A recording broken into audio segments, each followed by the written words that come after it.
परिणाम सारे विद्यार्थियों को नाखुश कर देता है। परिणाम कहता है कि इसीलिए हम लोग कहते हैं कि किसी भी एक वो स्टूडेंट का एक रिजल्ट होना चाहिए, ये सबको मालूम है। और जिस प्रकार से बातें हुई थी कि 7 से 8 गुना विद्यार्थियों को रिजल्ट दिया जाएगा, उतने विद्यार्थियों को पता चला 3 से 4 गुना रिजल्ट आया। ये सारे अगर पूरे परिदृश्य को देखा जाए, पूरे मतलब ओवरऑल देखा जाए, तो आपको लगेगा कि रेलवे की ये कैसी, मतलब हम इतने समय से एनटीपीसी की परीक्षा आज से नहीं, मतलब इतने समय से इंतजार करते फिर परीक्षा देते हैं, फिर ये बातें, फिर इंतजार का क्या फायदा। तो आप सबसे यही बोलूंगा कि आप सब जितने भी साथी और दोस्त हैं, आप सब इस बात को जानते हैं कि हमारे पास हथियार के रूप में एक ही है। आज के परिप्रेक्ष्य में सारी चीजें विपरीत है, प्रकृति भी हमारे विपरीत है, कोरोना है, अलग अलग समस्याएं हैं, लेकिन याद रखिए जब प्रकृति विपरीत होती है तो कहीं ना कहीं साथ भी होती हैं, इनडायरेक्टली और डायरेक्टली, क्योंकि ऊपर है, ऊपर अलमाइटी है, ऊपर सर्वशक्तिमान है, वो कहीं देख रहा है। अगर आप अच्छा करते हैं, अगर आप मेहनत करते हैं, चाहे सरकार हमारे पक्ष में हो ना हो, चाहे कुछ भी हो, धीरे धीरे धीरे भगवान उनको भी सद्बुद्धि दे और चीजों को समझे और रिजल्ट दे। तो हम सभी साथियों को जो हैशटैग ट्वीट करना है, उस हैशटैग का प्रयोग करना है, भी प्रीति मैम आपको बताएंगी हैशटैग के बारे में। और साथ ही साथ आप सभी साथी से मैं कहूंगा इस सेशन को शेयर कर दीजिएगा, ज्यादा से ज्यादा शेयर कर दीजिएगा, अपने दोस्तों तक प्लीज इसको पहुंचा दीजिएगा, और भी जो दोस्त और साथी हैं आपके, प्लीज मैम। बिल्कुल, थैंक यू सर। देखो जैसा कि सर ने आप लोगों को बताया, डेफिनेट सी बात है, कितने टाइम से इंतजार हो रहा था कि एनटीपीसी का एग्जाम होगा। सर रेलवे का एग्जाम मतलब बहुत सारे बच्चे होते हैं जो रेलवे से कनेक्ट होते हैं, रेलवे के एग्जाम की तैयारी करते हैं। तो एनटीपीसी सीबीटी 1 का एग्जाम हुआ, अच्छे से कंडक्ट हुआ, चलो ठीक है, बहुत लंबे इंतजार के बाद एग्जाम को लिया गया। उसके बाद जब रिजल्ट आता है तो पता चलता है कि एक ही बच्चे के बहुत मतलब 2-3 रिजल्ट आ रहे हैं। तो यहाँ पर जो बात की गई है ना, बात ये कही गई है, देखो इंसाफ सबको चाहिए, क्योंकि सभी सेम कैटेगरी के ही बच्चे हैं, सबको ये एग्जाम निकालना था। अभी इसके बाद से सीबीटी 2 भी है, तो अभी तो सीबीटी 1 का जो रिजल्ट आया है, यहाँ पर चाहिए क्या, यहाँ पर चाहिए न्याय। और इस न्याय को करने के लिए देखो एक ही चीज बनती है, जैसा कि अभी सर ने बोला, अब ये डिजिटल चीज है, ओमिक्रॉन बढ़ रहा है, तो ऐसा नहीं कि हम रैलियां निकाल सकते हैं। तो यहाँ पर अपनी बातों को पहुंचाने के लिए मुझे नहीं लगता कि इस ओटीटी जो आपकी लेवल होता है, इससे भी ऊपर कुछ हो सकता है। यहाँ पर आपको करना होगा ट्वीट क्या करेंगे, हैशटैग आपको इस्तेमाल करना पड़ेगा। देखो जैसे फेसबुक पर आप लोगों का फेसबुक अकाउंट होता है जिससे आप पोस्ट करते हो, ऐसे ही आपको ट्विटर पर अपना अकाउंट बनाना पड़ता है। ट्विटर पर जाकर, जो पहली बार देख रहे हैं मैं उनको बताऊंगी, ट्विटर एक एप्लीकेशन है, आप ट्विटर की एप्लीकेशन पर जाकर अपना अकाउंट बनाओगे और वहां से आपको ट्वीट करना है, जैसे फेसबुक पर पोस्ट करते हैं। ट्वीट आप करोगे तो हैशटैग आपको यूज करना है #RRBNTPC, कैपिटल लेटर में है, अंडरस्कोर, फिर ये 1 लिखा हुआ है, 1 स्टूडेंट नॉर्मल लेटर में लिखा हुआ है, स्मॉल लेटर में है, फिर अंडरस्कोर 1 रिजल्ट।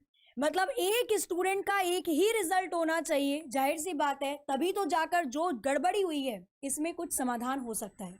तो ये हैशटैग सभी को यूज करना, और मैं ये बोलूंगी देखो आप सभी को कि हैशटैग सभी बच्चे सेम यूज करेंगे, कुछ भी गड़बड़ मत करना, क्योंकि सेम हैशटैग होता है और एक ही टाइम पर जब सभी लोग सेम हैशटैग का इस्तेमाल करते हैं तभी वो चीज ट्रेंडिंग में आती है। ट्रेंडिंग का मतलब ही होता है एक समय में बहुत सारे लोग उस पर जोर दे रहे हैं, ठीक है। और मैं तो ये बोलूंगी, देखो ट्वीट आप करते हो, ट्वीट लगातार मत करना 10-12 बार, नहीं तो आपका अकाउंट को बंद कर दिया जाता है, ब्लॉक कर दिया जाता है। ट्वीट करो, हर 5 मिनट के बाद 2-3 ट्वीट मारो, फिर 5 मिनट के बाद 2-3 ट्वीट करो। उसके बाद जितने भी आपके चैनल है, जो भी आपके ट्रेंडिंग वीडियोस चलती हैं, ट्रेंडिंग वीडियोस वाले सेक्शन पर जाकर वहां पर भी अपने बारे में बोलो, अपने लिए आवाज उठाओ कि भाई 1 स्टूडेंट 1 रिजल्ट, हैशटैग यही पूरा यूज करना कि आरआरबी जो स्टूडेंट्स हैं, एनटीपीसी सीबीटी 1 के जो स्टूडेंट है, जो रिजल्ट आया वो सही नहीं आया, ताकि कहीं ना कहीं तक तो ये बात पहुंचे। और ये बात जैसे पहुंचेगी, क्योंकि पहुंच तो रही होगी सर, इतना टाइम हो गया है, तो जैसी बात पहुंचेगी कुछ ना कुछ वहां से आउटपुट जरूर निकलेगा। और जो रिजल्ट आया उसमें कहा भी जाता है कि जितनी रिक्तियां थी, जितने जो हमारे पास कहते हैं ना कि पोस्ट थे, उनके संदर्भ में जो रिजल्ट देना था जितना गुना, उससे काफ़ी कम, और काफ़ी कम होने से जाहिर सी बात है सीबीटी 2 हमारा हम कह सकते हैं कि अगर वो प्री है तो वो मेन है, एक तरह से हम कह सकते हैं, मतलब टीयर 1 है तो टीयर 2 है, जैसे सीजीएल में होता है। तो जाहिर है कि जब कैंडिडेट इतने कम सेलेक्ट होंगे और चीज़ें क्या होंगी, जब सिलेक्शन कम करेंगे तो सारी चीज़ें बिखर जाएंगी। ऊपर से एक आप देखते हैं ये क्यों लिखना पड़ा, आप बताइए, आज के परिप्रेक्ष्य में, आज के दौर में इतने सब कुछ साधन होने के बाद ये लिखना पड़ रहा है। हैरत, ये हैरत, मतलब हम सब हैरत में हैं। ये हैरत वाली बात है ही है कि एक स्टूडेंट एक रिजल्ट। जाहिर सी बात है, विद्यार्थी एक होगा तो रिजल्ट भी एक होगा। मतलब इसमें दुख भी होता है, हंसी भी होती है, मतलब नहीं, गुस्सा भी आता है। इतने सारे भाव छिपे हुए हैं इसमें कि कहने की बात ही नहीं है। इसमें कोई रेलवे बोर्ड को बताने जाएगा, सरकार को बताने जाएगा कि एक विद्यार्थी तो एक रिजल्ट होगा? आप ही बता दीजिए, इसमें कुछ नहीं होगा। और हम सब एनटीपीसी के इतने वर्षों से इंतजार करते आ रहे हैं, फिर परीक्षा होना, फिर इस प्रकार की दशा होना, तो वाकई मतलब पैथेटिक, ह्यूमिलिएटिंग, डिस्गस्टिंग है। वाकई डिस्गस्टिंग है। क्या बोले, किसको बोले? कम से कम हम सबका इतना जो हक बनता है वो तो करें। कम से कम ये तो सरकार को बताएं, ये तो देश और दुनिया को बताएं कि देखिए देखिए हमारा रेलवे मंत्रालय क्या कर रहा है, हमारी सरकार क्या कर रही है। क्योंकि जाहिर सी बात है, अगर कुछ भी चीजें घटित होती हैं तो जिम्मेदार तो सरकार होगी अंततः, क्योंकि हुक्मरान है, मालिक है वो, तो उनको जवाब देना ही पड़ेगा। उनको इन सारी बातों की मतलब जवाबदेही बनती है। अगर आप मालिक हैं तो जवाबदेही आपकी बनती है। तो सरकार को कहना पड़ेगा, सरकार को इन बातों का, मैं बार बार कह रहा हूं, हम सब कह रहे हैं कि प्लीज इस ट्वीट के माध्यम से आप हम सरकार को बता सकते हैं, और सरकार जो भी सही निर्णय है अपने निर्णय को एक बार मूल्यांकन करे, आत्मूल्यांकन करने निर्णय को, प्रॉपर एक बेहतर रिजल्ट फिर से दे, या उसमें जो भी कमियां हैं उसे दूर करके अब सामने रखे। मतलब ये है सरकार से निवेदन। लेकिन आप जानते हैं कि ये सारी चीजें मतलब वही है, वही मतलब तानाशाही वाली बात है। लेकिन क्या करा जाए, मतलब हम ऐसी स्थिति में हैं, मतलब बात वही होती है कि हम रिजल्ट के लिए परेशान हैं। हम रिजल्ट के लिए परेशान हैं। वो नहीं कहा जाता था कि गुलाम इतना कर लो कि खाना खाना भी, भोजन करना भी उसे आज़ादी समझी जाए। तो हैरत, मतलब वही बात हो गई यहाँ पर। हम रिजल्ट के लिए परेशान हैं। रिजल्ट, एग्जाम दो, उसके रिजल्ट प्रॉपर नहीं मिलते हैं। मतलब कुल मिला के कि अगर जिम्मेदारी वाली बात की जाए तो कहीं कोई जिम्मेदारी नहीं है।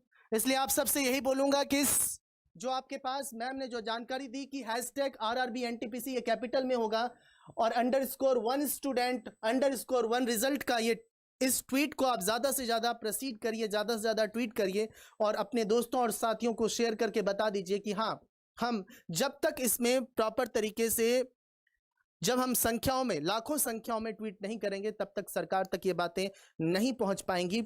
हालांकि सरकार को पहले ये बातें पहुंचनी चाहिए।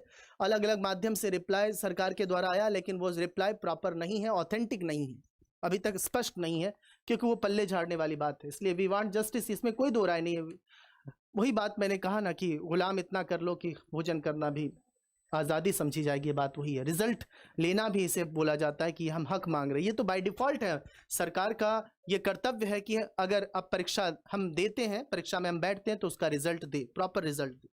तो बिल्कुल देखो, जैसा कि सर ने बोला, जब तक हम अपने लिए नहीं बोलेंगे तब तक कुछ नहीं होने वाला।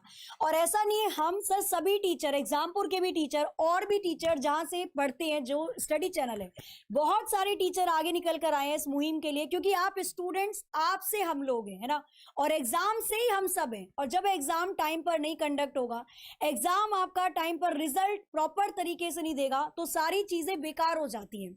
फिर आता है एज वाला इशू कि एज, भाई अगर प्रॉपर तरीके से एग्जाम हो रहा होता तो अभी भी मेरा सिलेक्शन हो सकता था, पर एज के कारण मेरे को बाहर निकाल दिया गया। तो ये सारी समस्याएं तभी खत्म होती हैं आपकी, जब आप अपने लिए आवाज उठाते हो। ठीक है, तो यहाँ पर कुछ बच्चे ऐसे भी हैं जो नेगेटिव कमेंट कर रहे हैं। थोड़ा सा पॉजिटिव इस बारे में जरूर सोचना कि देखो, अपने लिए आपको ही बोलना पड़ेगा। जब तक आप अपनी तरफ से नहीं बोलोगे, जब तक स्टूडेंट पावर नहीं दिखेगी, टीचर पावर तो आ चुकी है, अब स्टूडेंट की बारी है। ट्विटर पर जिन्होंने अकाउंट नहीं बनाया, ट्विटर पर जाकर एक बार अकाउंट बना लीजिए। अकाउंट बनाने के बाद आपको ट्वीट करना, और ये याद रखिएगा, अगर आप लगातार ट्वीट करते रहोगे ना तो वो आईडी ब्लॉक कर दी जाती है। ठीक है, तो इसलिए ट्वीट आपको करना है 5 मिनट के बाद 2-3 ट्वीट करो, फिर 10 मिनट रुको, फिर 2-3 ट्वीट करो। इस हिसाब से आप ट्वीट को कर सकते हो। ठीक है, बाकी जो भी ट्रेंडिंग वीडियोस दिख रही हैं, जो भी न्यूज चैनल है, जहां पर भी दिख रहा है आपको कि क्राउड है, वहां पर जाकर जरूर लिखिएगा कि रेलवे स्टूडेंट के साथ भाई ये चीज हुई है, आप इस मुद्दे को उठाइए। आप जितने बार हैशटैग का इस्तेमाल करोगे, जितने बार अपनी बातों को पहुंचाओगे, 100% बहुत बड़ा आउटपुट आपको जल्दी ही देखने को मिलेगा। बट इसके लिए यूनिटी बहुत जरूरी है। एक बार सभी साथियों से निवेदन करता हूं कि प्लीज सेशन को शेयर कर दीजिएगा, जितने भी साथी दोस्त हैं, और अपने जो भी दोस्त हैं जिन्होंने रेलवे की परीक्षा दी और परीक्षा नहीं दी, जो देने वाले हैं, उन सबको, जितने भी हमारे ग्रुप डी के साथी हैं जो तैयारी करते हैं, और एनटीपीसी जो क्वालिफाई किया, जो क्वालिफाई नहीं किया, जितने भी अभी तक में जो जानकारी है उसके मुताबिक, हालांकि रिवाइज्ड रिजल्ट तो देना ही पड़ेगा। और बाकी आप सबसे यही बोलूँगा कि बार बार बोलूँगा कि जैसा कि आप जानते हैं कि ट्वीट करना हमारा अधिकार है, इन अधिकार को आप जितना ज़्यादा से ज़्यादा आप प्रयोग में ला सकते लाइए। और इसका एक ही मतलब है, जब हम इस प्रकार के एक तरह से हम इसे आंदोलन ही कहते हैं, बस हम सरकार के सामने फिजिकली प्रेजेंट नहीं है, लेकिन आप जानते हैं कि सारी समस्याओं के बावजूद हम फिर भी इतने सब कुछ प्रयासरत हैं, अपनी मेहनत को करते, अपनी पढ़ाई को डिस्टर्ब करके। ये डिस्टर्ब ही है, हम लोग अभी क्लास लेते हैं, मैम की भी क्लास है, नेक्स्ट मेरी भी क्लास है, लेकिन हमें अपनी क्लास को डिस्टर्ब करके, हम सब की क्लास को डिस्टर्ब करके, इन सारी चीज़ों में आप जब दिमाग लगाते हैं, आप बताइए क्या वो कोई ये फिजिबल है? क्या ये सही है चीज़ है? हमें काम करना है, ये सही चीज़ है कि हम इस पे चर्चा करें, इस पे डिस्कस करें? ये 2 कौड़ी की बात पे हम डिस्कस करने आ जाएं, जहां पे ये बात लिखी हुई है कि एक स्टूडेंट और एक रिजल्ट की बात है। ये सरकार को बाय डिफॉल्ट समझनी चाहिए कि एक स्टूडेंट का कितना रिजल्ट होता है। अब ये चाहे जो भी नाकामी हो, खामी हो, सिस्टम की दिक्कत हो, तो सरकार किस पे चर्चा करे ना, बातचीत करे, रिवाइज रिजल्ट दे। लेकिन ये आज की बात नहीं है, पहली बात हो, ये क्या आज की बात है? क्या ये समस्या पहले नहीं रेलवे के द्वारा? रेलवे से पहले वैकेंसीज के लिए आग्रह करो, निवेदन करो कि रेल मंत्रालय से आप बार बार, हम सरकार से आग्रह करते हैं कि प्लीज वैकेंसीज निकालिए। वैकेंसीज के बाद, उसके बाद एग्जाम होने, एग्जाम की तारीख तय होती है, एग्जाम की तारीख तय होने के बाद हम एग्जाम देने जाते हैं, और एग्जाम देने के बाद हम रिजल्ट का वेट करते हैं, और रिजल्ट ऐसा आता है जो कमाल का होता है, वाकई कमाल का। जैसे सरकार नहीं, वो खुदा है, लिटरली बता रहा हूं। हम खुदा से भी मांगते हैं तो मिल जाता है, वो देर सवेर मिल जाता है, लेकिन ऐसे हो गए, बस वही है ना, मतलब इसमें क्या बोला जाए दोस्तों, लेकिन कब तक?